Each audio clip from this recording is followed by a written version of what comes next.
Hi everyone and welcome to FPI, Free Practice Impressions of the Japanese Grand Prix. I'm Beatrice from MotorLat, and of course today I'm going to be talking about what happened today at Suzuka, other than discussing a few news that was striking for the weekend. So FP1 was way more productive than usual because the teams and the drivers knew that there was going to be a downpour for FP2, so they basically had to shrink all of their program into FP1. They did a few long runs, and Sebastian Vettel came out on top. He was first, topping the session ahead of Lewis Hamilton by 0.2 of a second.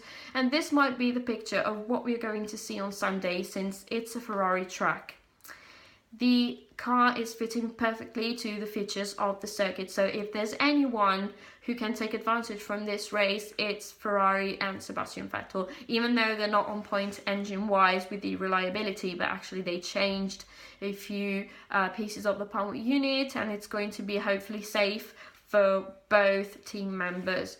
And it's not going to be that easy for a half of the Mercedes garage, since Valtteri Bottas has to face an unscheduled gearbox change, so he's going to be penalised by 5 places on the grid. And another driver who's going to be penalised is Carlos Sainz. He reached the maximum amount of allowed power units, so he's going to be going with the 5th one. So he's going to start the race from the back of the grid, but obviously he's going to fight as always. And if he nails the setup, which is crucial here, we're going to see a nice show even from a Toro Rosso. And he was the protagonist of a massive shunt in FP1, but we are all glad to know that he's okay. And then there was a massive downpour, as I said, in FP2. That it was raining cats and dogs, so we could not see much action from that. But we saw many gags, just like in Austin 2015. On the pit lane, there were all the teams joking and entertaining the audience, which was very, very nice to see, since we all know that other than sports, Formula One is entertainment as well. And if they're not putting on a show for all the people that came and were sitting on the grandstands, then it was a bit pointless. So always props to them, who were also trying to spend some time without doing nothing while waiting for the practices to start, actually.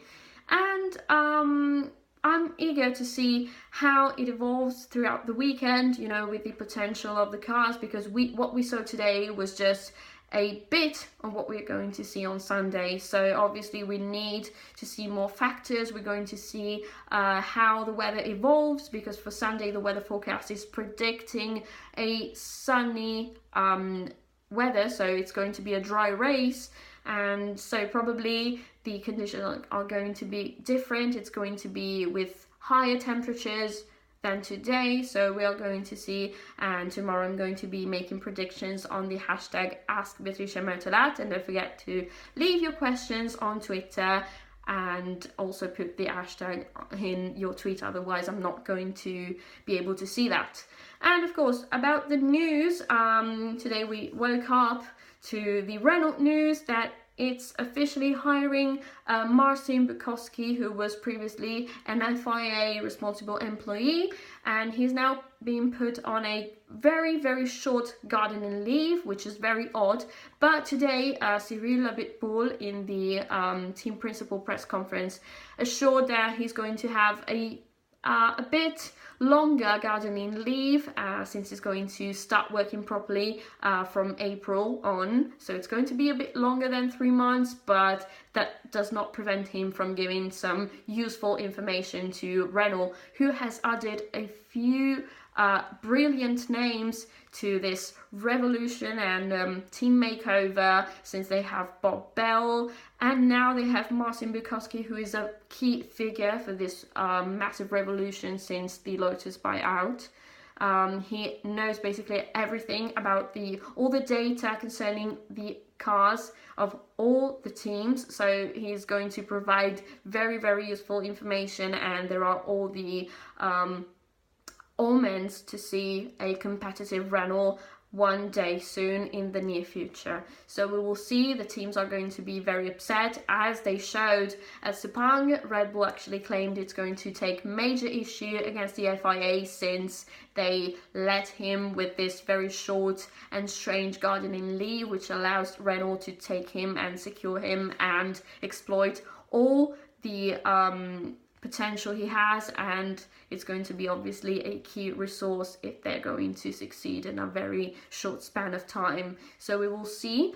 And then another thing that piqued my interest was a declaration from Fernando Alonso, who was saying that the problem of Honda has been the fact that they were changing approach and design every year. So it basically meant that they were starting from scratch every year, 3 years in a row. And this is something I've always stressed among the problems that Honda had. They actually, every year, they were killing all the progress made throughout the season, not the weekend, the season.